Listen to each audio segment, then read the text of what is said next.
Now, as the most populous black nation in the world, Nigeria needs to ensure sustainable socio-economic development for its citizenry by optimally utilizing its abundant natural resources without compromising the existence of the present and future generations.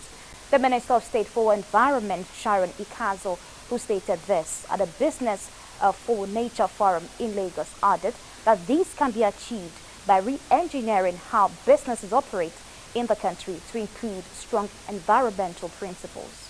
In November 2018, 193 member countries, including Nigeria, gathered in El Sheikh, Egypt, for the 14th session of the Conference of Parties to the United Nations Convention on Biological Diversity.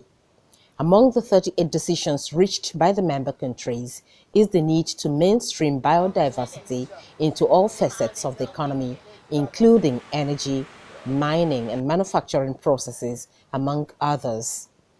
This forum, tagged Nigerian Business for Nature, aims to achieve this goal.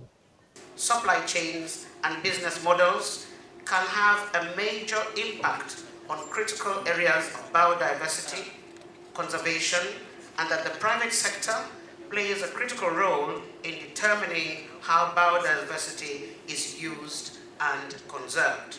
The government voice in terms of the environment is relatively loud.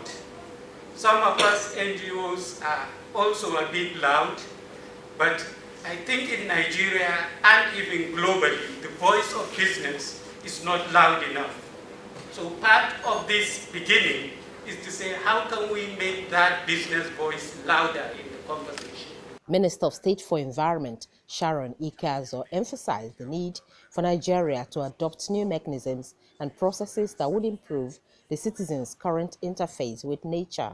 The theme for this forum, New Deal for Nature and People, presupposes that we need to adopt new measures, processes and interactions to improve on our current interface as a people with nature.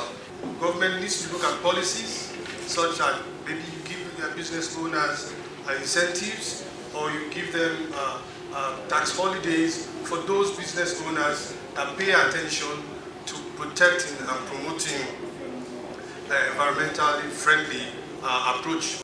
Policy recommendations generated at this forum is expected to form part of Nigeria's position at the 15th Conference of Parties on Biological Diversity, scheduled to hold in China in 2020. Nkoli Omodu, AIT News, Lagos.